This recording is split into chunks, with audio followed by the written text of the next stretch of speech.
Have you ever paused in the middle of your busy life and asked yourself, what am I really living for?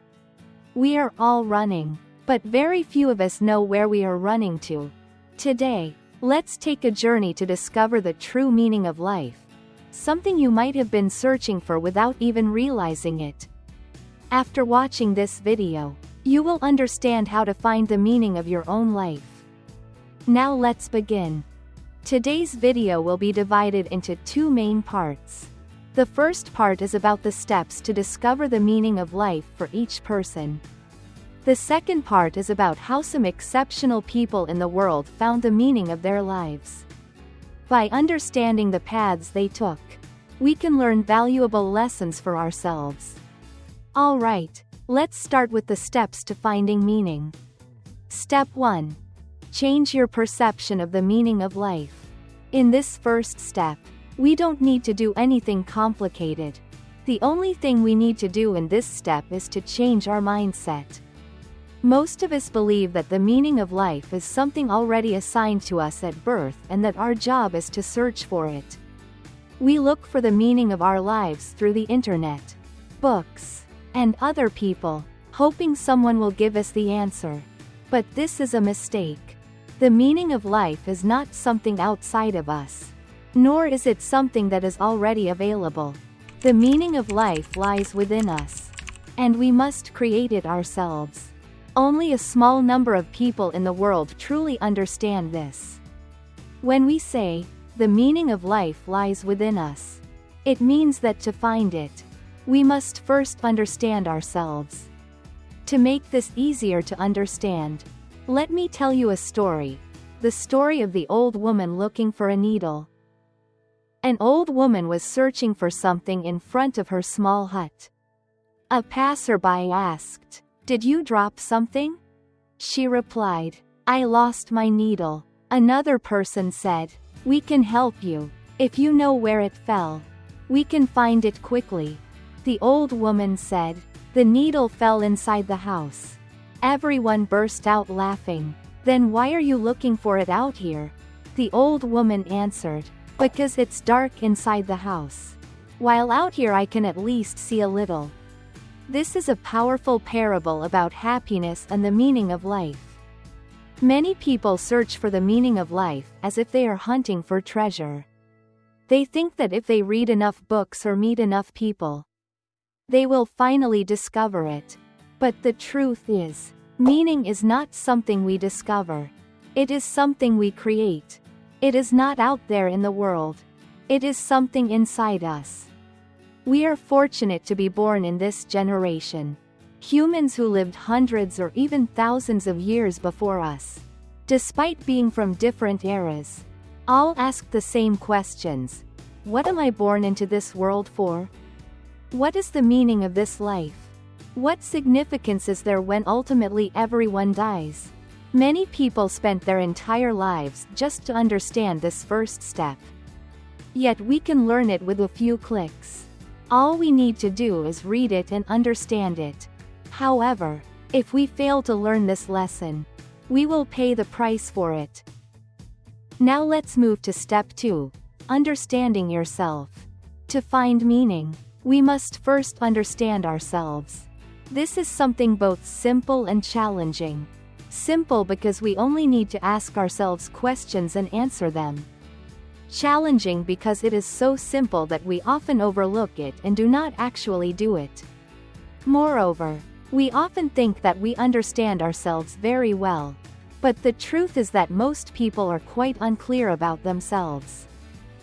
Now I will give you a set of questions. You can pause the video and answer them one by one. The questions are: what makes me feel alive and full of energy? What makes me forget about time when I do it? What do I enjoy doing in my free time even if I am not paid for it? What do I dislike most about society? And what do I wish I could change? If money were no longer a problem, how would you live your life? If everyone in the world suddenly disappeared, how would you choose to live? What are the 5 biggest things you want to accomplish before you leave this life? If you only had one day left to live, How would you spend it? Write down your answers. They don't need to be correct, they just need to be honest. These answers often reveal your core values. Another great method that helps you understand yourself faster is journaling. You can set a default alarm every day in the evening. When the alarm goes off, you can take 10 minutes to write about the special events of the day, the valuable lessons, and the things that brought you special emotions throughout the day. You can also write your answer to one of the questions above. And you can even ask AI to give you new questions so you can understand yourself better. Besides helping you understand yourself, journaling also helps you release emotions, build critical thinking, and grow as a person. I know that after watching this video, only about 10% of people will actually start building this journaling habit. And among those 10%, only a small number will keep it for a long time. But it is this small group of people who are the chosen ones. Now let's move on to the final step: experience. In step 2, as we increasingly understand ourselves through journaling and asking questions every day, we gradually begin to notice the things that truly matter to us, such as love, family, helping others, music, art, personal growth, work, traveling, and more. In the previous part, I mentioned that you should write down your answers to the questions. They don't need to be correct, they just need to be honest. The reason is that what we think and reality are two completely different things. Many people believe they enjoy cooking and want to become a chef. Then they join a cooking class and quit after only 2 days. Clearly, liking to cook and becoming a chef are almost two different things. Because being a chef is very hard work. So, to know whether you truly like something or whether it is meaningful to you, there is only one way: you must experience it. In other words, you must try it. Let's look at this example. Suppose that after a long period of self-reflection, you realize that you enjoy helping others. In that case, you can try doing volunteer work or helping homeless people. The simplest thing is that when you walk down the street and encounter a homeless person, you can give them a little money. Or if you are kinder, you can buy them a meal. After giving the meal, there will be two possible outcomes. The first outcome is that your heart feels warm and full of happiness. The second outcome is that you feel like it was a waste of time. Emotions will never deceive us. So after doing those things and observing our feelings, we will know what we find meaningful. In addition, there will be some things that are very difficult when you first start doing them, such as learning to play an instrument, swimming, or climbing mountains. For these kinds of activities, we should experience them long enough to know whether we truly enjoy them. Take practicing guitar as an example. No matter how much we enjoy it, when we first start, the music we create will not sound good, and our fingers will hurt a lot. That is why for activities like this, we should give ourselves at least a few months to experience them. After a period of time, if you find that you still don't enjoy it, then at least we can be sure that this is not our passion.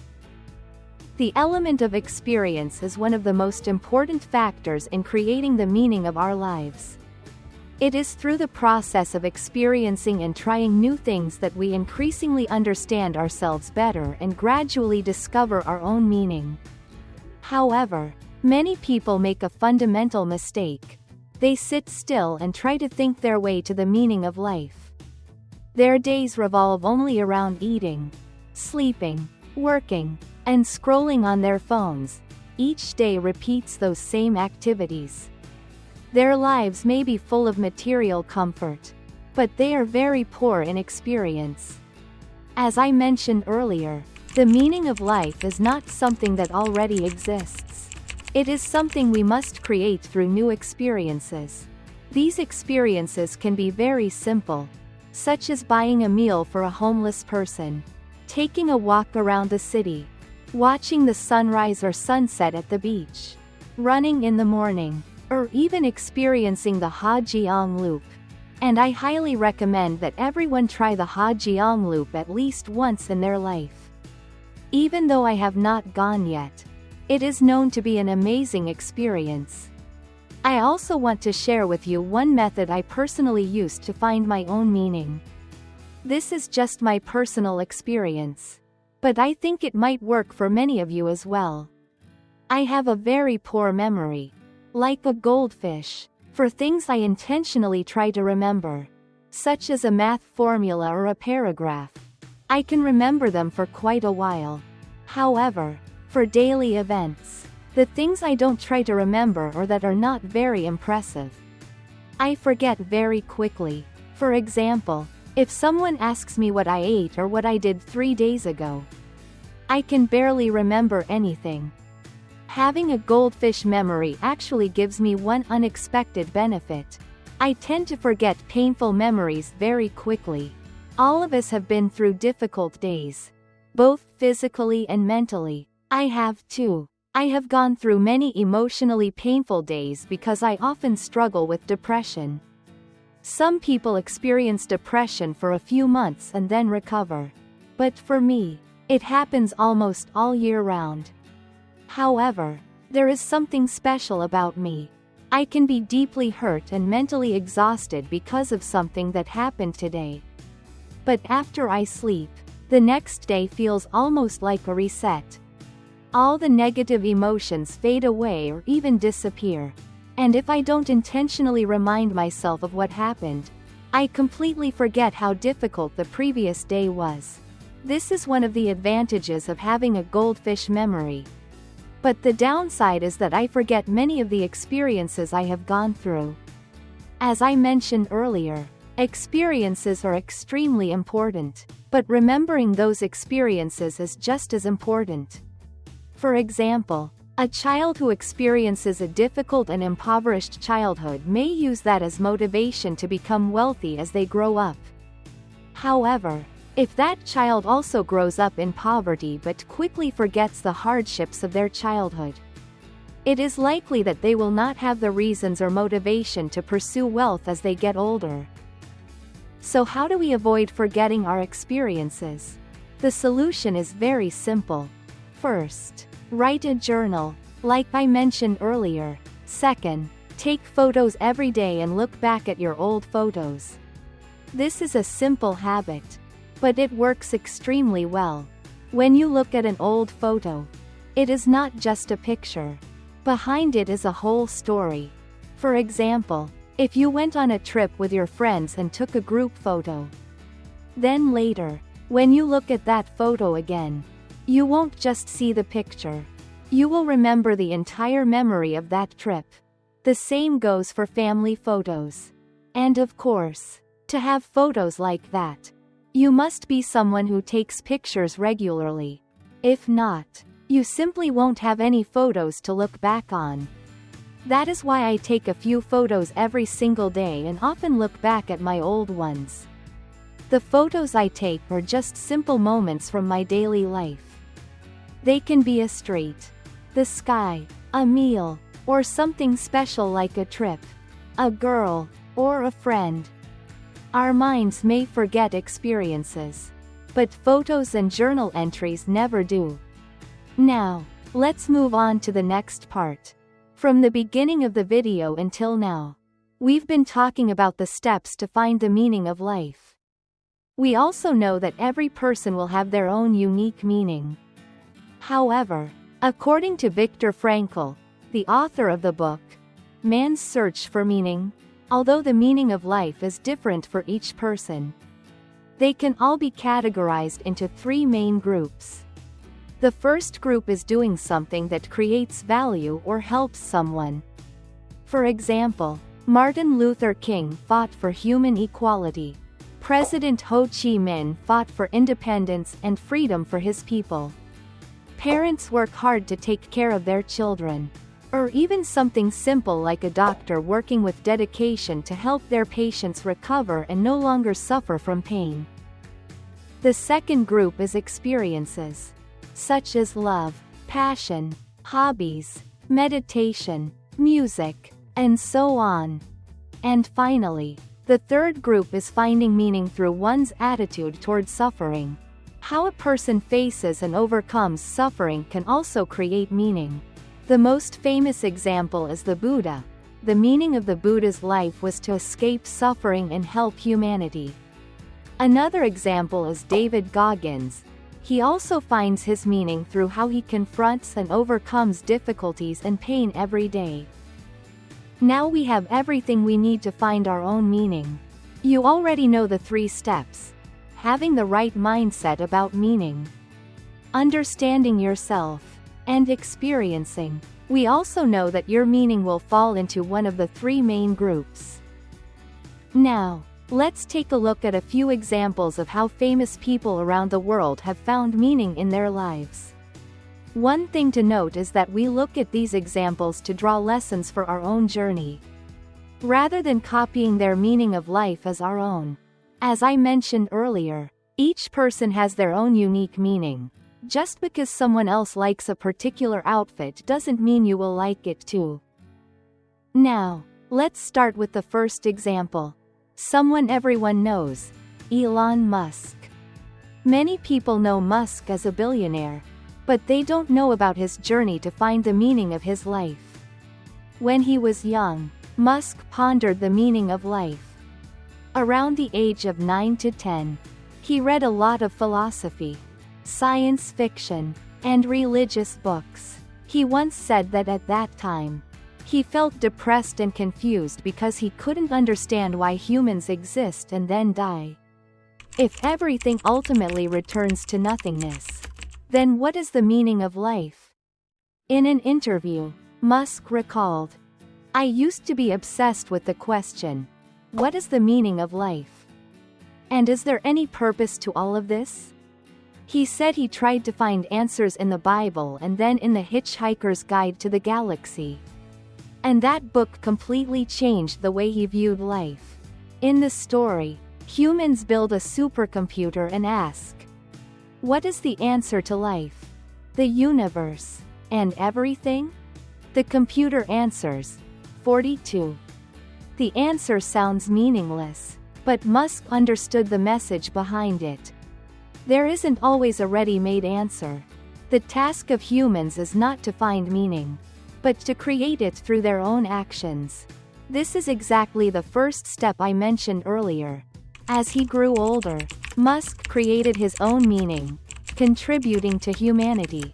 He wanted to make the future of humankind better and turn humans into a multi-planetary species. This purpose is reflected clearly in the companies he founded. In 2002, after selling PayPal to eBay, Musk received $180 million as the largest shareholder. He then invested $100 million into SpaceX with the mission of sending humans to Mars, $70 million into Tesla to create green transportation that helps fight global warming, and $10 million into Solar City to provide clean energy. As a result, he ran out of money and even had to borrow from friends to pay his rent. If we had $180 million like Musk, what would we do? I guess most of us would immediately quit our jobs and enjoy life. That's the difference. Throughout the process of running his companies, Musk went through countless difficulties and challenges. He even nearly went bankrupt several times. But he never gave up. The meaning of life gave him the motivation to overcome all difficulties and challenges. Now, let's move on to the next example, which is about Viktor Frankl, the author of the book Man's Search for Meaning. He was an Austrian psychiatrist who was imprisoned in Nazi concentration camps during World War II. One of the places he was imprisoned was the Auschwitz concentration camp, which is considered a hell on earth established by the Nazis to exploit and exterminate Jewish people. There, Frankl and other prisoners had to perform heavy labor every day under extremely harsh and deprived living conditions. Anyone who became sick or too weak to work would be executed immediately. In that place, the prisoners lost almost all their human rights, and death could come at any moment. As a psychiatrist, Frankl had a very deep way of thinking. He realized that prisoners in the concentration camp could be divided into two groups. The first group consisted of those who no longer had a reason to live. These were the people who had completely lost hope, and looking at the miserable life inside the concentration camps, we can fully understand why. Frankl said that these were the ones who died the quickest. They would fall ill and then either be killed by the guards or end their own lives. The second group consists of those who found a reason to live. In other words, these are the ones who know the meaning of their lives. The meaning may be to live to reunite with their family or something else. These are the people with the highest survival rate. It is the meaning of life that provided them with the motivation to overcome difficulties. To illustrate this, Frankl told a story. Frankl had a friend in the concentration camp who was convinced that the war would end and they would be free on March 30th, 1945. He believed this intensely, to the point that his entire hope for survival was tied to that date. But as March 30th approached, the news from outside showed no signs that the war was ending. And the miracle he hoped for never came. On the very next day, March 31st, his friend fell into a deep coma and passed away. This is the power and the importance of having a reason to live. As for Frankl, who survived and left the concentration camp, the reason he was able to survive was very simple. He found the meaning of his life. Not just one, but he discovered two meanings, both found within the concentration camp. The first meaning is about the attitude towards suffering. After enduring the horrors of the camp, he realized, I cannot control what happens to me, but I can always choose my attitude toward it. He said that even in the harshest situations, a person still has a certain inner freedom, the freedom to choose how they respond. In other words, his attitude toward suffering and the ability to rise above suffering became a source of meaning for him. His second meaning was his desire to live to help his fellow prisoners. As a psychiatrist, every night he would often go to his fellow inmates, comforting and encouraging them, while also urging them to find their own reasons to live. Frankl often encouraged people to think about their families and their children. He urged everyone to imagine the day they would be set free. His wish to help the other prisoners became the greatest meaning of his life. It was so powerful that one time, when he actually had the chance to escape the camp and gain freedom, he refused. He thought to himself, if I escape, who will take care of the prisoners who desperately need my help? So he chose to stay. It can be said that the meaning of his life, the desire to help his fellow prisoners, transcended the fear of death. Now, let's move to the final example, Cristiano Ronaldo. Many people admire Ronaldo for his football talent. But to me, Ronaldo is the embodiment of discipline. Many people think he became one of the greatest players in the world thanks to his talent. But talent alone is not enough. Talent is something every football player has. What makes Ronaldo different is his meaning in life. If you follow him often, you'll know he always says he is the best player in the world. He truly believes it, and that belief has become the meaning of his life. So, why does Ronaldo have such a belief? It started from his childhood. He was born into a poor family with many siblings. From a young age, he had to leave home to train and play for a football club. However, he was often ridiculed by his friends and teammates because of his curly hair and the distinct accent of the countryside where he lived. This insecurity, combined with his family's poverty, made him determined to train hard to become the best and prove himself to everyone. The second reason comes from a promise to his father. The idea of becoming the best player in the world first appeared during a conversation with his dad. When Ronaldo was around 9 years old, his father told him, "You can become the best player in the world if you truly want it and never give up." His father believed in him wholeheartedly and would tell everyone in the village, "My son will become the best player in the world." Sadly, his father passed away when Ronaldo was only 20. Later, Ronaldo said in an interview that the most heartbreaking thing was that his father died in 2005, before he reached the peak of his career. Ronaldo once said, "I don't really know if my father would be proud of me, because he died too early. I never had a real conversation with him. I wish I could show him the person I've become." From this, we can see that his promise to his father, his desire to prove himself, and the hardships of his childhood all contributed to his belief that he would become the best player in the world. And this belief wasn't just a thought, it showed in his actions. Ronaldo always trains like the best. He does not drink alcohol or soda, and he follows a strict diet and training regimen. That's why his biological age is about 11 years younger than his actual age. At the age of 40, while many of his colleagues have retired, he still runs on the field like a robot. So, we can say that his childhood experiences helped him form the meaning of his life. The belief that he is the best player in the world is the motivation that drives him to maintain discipline and relentless effort throughout his life. Now, I will summarize the key ideas once again. In today's video, I shared with you the specific steps to discover the meaning of your life. Step 1 is changing the way you perceive life's meaning. The meaning of life is not something that exists outside of you, nor is it something already fixed. It is something within you, something you must create for yourself. Step 2 is understanding yourself. I have provided some questions, and you can also ask AI to generate new questions for you to reflect on and answer each day.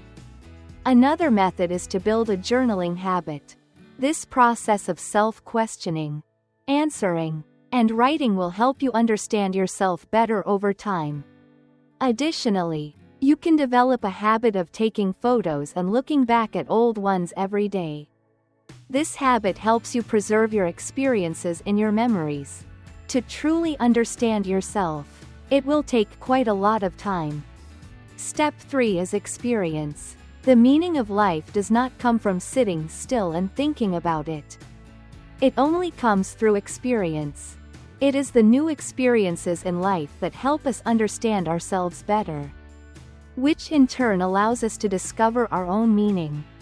Next, we talked about Viktor Frankl's perspective. He believed that everyone has a unique meaning, but all meanings fall into 3 groups. Group 1. Doing something that creates value or helps others. Group 2. Experiences, such as love, passion, and hobbies. Group 3. Finding meaning through one's attitude towards suffering and how a person overcomes suffering. I also shared stories of how well-known individuals discovered their own life meanings. By looking at their journeys, we can learn valuable lessons for ourselves. In addition, there are 2 great books that talk about the meaning of life: Man's Search for Meaning, by Viktor Frankl, and How the Steel Was Tempered, by Nikolai Alexeyevich Ostrovsky. Both are autobiographical works about how the authors found their meanings in life. You can try reading it. At the same time, you can leverage AI to learn. You can ask AI to guide you on the path to discovering your own meaning. Finally, I want to end with a famous quote from Mark Twain. "The 2 most important days in your life are the day you are born and the day you find out why." Alright, I hope you will succeed on your journey to find your own meaning. See you in the next video. And I wish you a great day.